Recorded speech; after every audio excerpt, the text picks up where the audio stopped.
Right now, somewhere in the world, two people are sitting close enough to feel each other's warmth, and neither of them fully understands why. Not why they chose this specific person, not why this particular face, this voice, this particular way they tilt their head when they laugh. The feeling arrived before the explanation did. It always does. And you know this because it has happened to you too. We call it falling in love. And the word falling is the most honest part of the whole thing, because you didn't decide to fall. You just found yourself already in the air. Modern life has given us 1,000 ways to explain this away. Dating apps with algorithms, personality tests, attachment styles, compatibility scores. We have turned the oldest human experience into a series of metrics, as if you could measure the thing that has driven people to cross oceans, write symphonies, and stand outside in the cold at 2 a.m. just to be near another person for 5 more minutes. But here is what nobody talks about. The science of love, the real science, not the greeting card version, suggests that what you feel when you fall for someone is not a modern emotion dressed in ancient instincts. It is the opposite. It is an ancient force that your modern brain is desperately trying to make sense of. And it was already ancient 50,000 years before anyone invented language to describe it. So what did it actually feel like before the words? Before the loves songs, the poetry, the algorithms, the first dates with their careful performances of being someone slightly better than you actually are. What happened in the body and in the mind of a human being who had never heard the word love but felt everything you feel right now?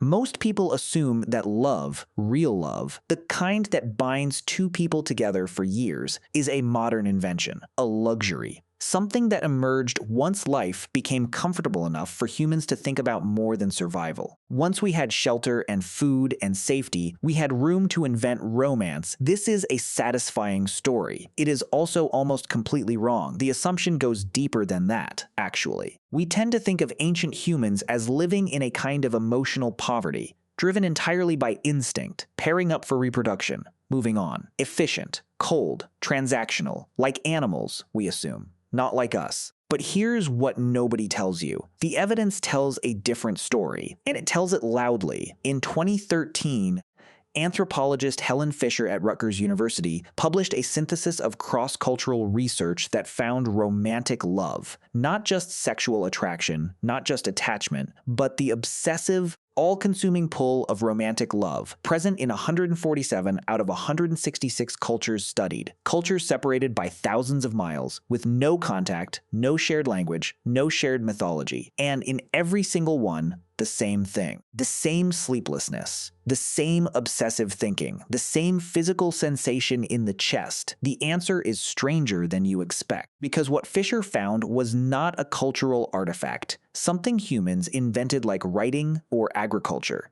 She found evidence that romantic love is a fundamental drive, more like hunger than like preference, more like thirst than like a decision. The brain on new love, she found, looks almost identical whether the brain belongs to a 25-year-old in Tokyo or an elder in a remote Amazonian village. This means that somewhere, roughly 300,000 years ago, the first human who ever existed was already capable of feeling exactly what you felt the last time you fell. That should stop you for a moment. Because if that is true, it means this feeling is not a product of your civilization. It is a product of your species. And the question is no longer whether ancient humans fell in love. The question is what it was like when they did.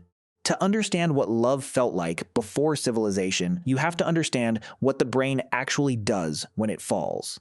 In 2005, neuroscientist Arthur Aron at Stony Brook University put people who had recently fallen in love inside an fMRI machine. He showed them photographs of their partners, and what he found was not the activation of the brain's emotional centers, as most researchers expected. What he found was the activation of the brain's reward system. The same circuitry that lights up when you are hungry and smell food. The same circuitry activated by cocaine. Think of it like this. Your brain has a system that says, this matters, Pursue this.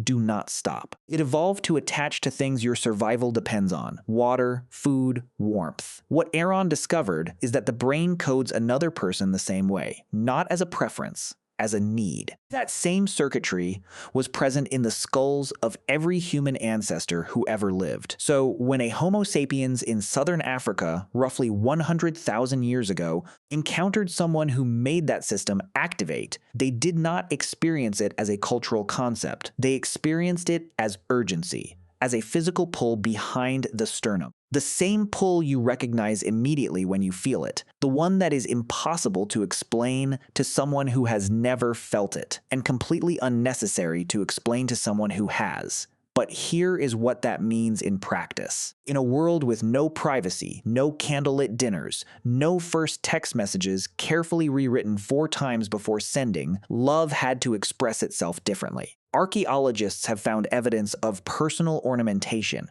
beads carved from shells, ochre body paint, deliberately arranged feathers, dating back 100,000 years. These were not tools. They served no survival function. Researchers like Francesco De Rico at the University of Bordeaux have argued that these objects were communicative. They were a way of making yourself visible, of saying without words, "Look at me. I chose this. I made this. I am more than what you can see at a glance." And that impulse to decorate yourself for someone, to become more than ordinary in the hope that they will notice, you know that feeling. You have felt some version of it every time you got ready to see someone you were falling for. But the brain chemistry is only one part of the story. Here is where it gets strange. Modern love happens largely in private. You fall for someone across a table, in a room, in a string of messages lit up on a screen. The world mostly leaves you alone while it happens. Ancient love happened inside communities of roughly 25 to 150 people, constantly watched, constantly visible. Your emotional life was not your own private experience. It was something your entire group could see unfolding in real time. Anthropologists call these groups band societies. And within them, the social consequences of who you chose and who chose you back were immediate and permanent. There was no leaving, no moving cities, no quietly blocking someone and pretending they no longer exist. If you fell for someone in your band and they did not fall back, you would sit across the fire from them every single night for the rest of your life. Think about what that does to the experience of love. Not just the joy of it, but the risk of it. In 1999, psychologist David Buss at the University of Texas published research showing that romantic jealousy, the specific consuming anguish of believing someone you love is drawn toward another person, triggers the same threat response in the brain as physical danger. Your heart rate rises, your palms sweat. Your attention narrows to a single point. This is not a modern neurosis. Buss found it consistent across 37 cultures and all age groups. Now, place that feeling inside a group of 60 people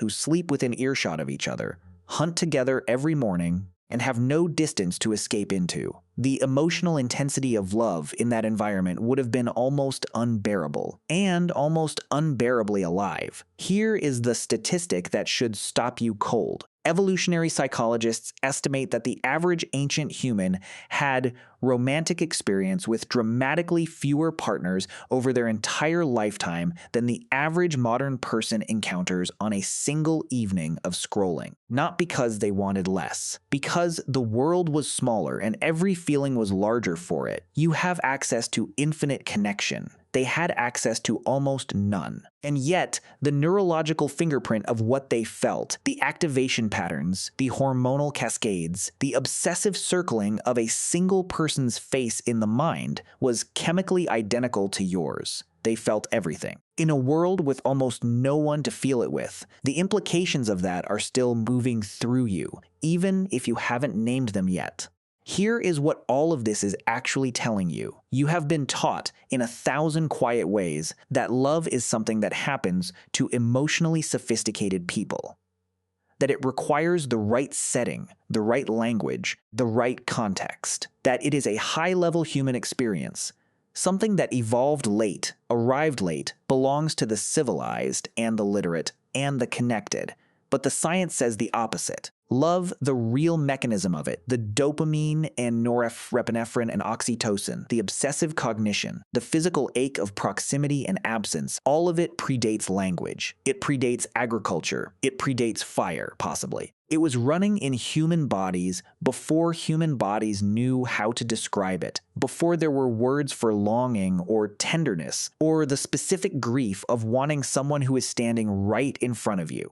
This is the thing that changes everything. What you feel when you fall in love is not a product of your culture, your upbringing, your era, your algorithm, your playlist, or your particular psychology. Those things shape the edges of it. They choose the face it lands on. But the falling itself, the vertigo, the hunger, the quiet devastation of it, that was already built into your body before your body was yours. Anthropologist Robin Dunbar at the University of Oxford argued that the complex social bonding mechanisms in humans, including pair bonding, the tendency to form deep one-to-one emotional attachments, are older than our species itself. That they were already present in Homo heidelbergensis, our evolutionary predecessor, who walked the earth more than 700,000 years ago. 700,000 years. That means that every human being who has ever loved another human being, every one of them, from the person sitting closest to you right now, back through every generation,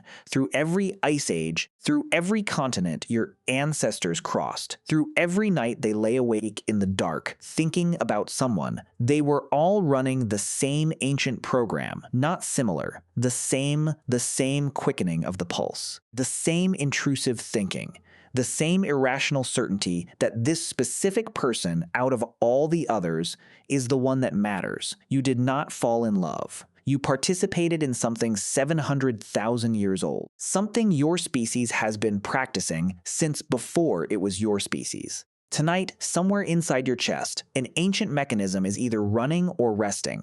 If it is resting, it has run before and it will run again. If it is running, you are not confused or overwhelmed or irrational. You are doing something your species has been doing for 700,000 years in the dark, without language, without certainty, without any guarantee at all. You did not invent this feeling. You inherited it from every ancestor who ever sat across a fire from someone and felt the world briefly reorganize itself around a single face. From the one who carved a shell bead in the dark, not because it was useful, but because they wanted to be seen. From the one who lay awake in a cave while 60 people slept nearby, thinking about someone sleeping an arm's length away, unable to cross the distance. All of them felt what you feel. All of them were undone by the same thing, and none of them had a word for it. They just had the feeling. Enormous, undeniable, exactly like yours. There is something quietly devastating about that, and something quietly beautiful. Every poem ever written, every love song ever sung, every message ever unsent at 2 a.m., all of it was just an attempt to describe something that was already happening in human bodies long before there was language to contain it. The feeling was always bigger than the words. It still is.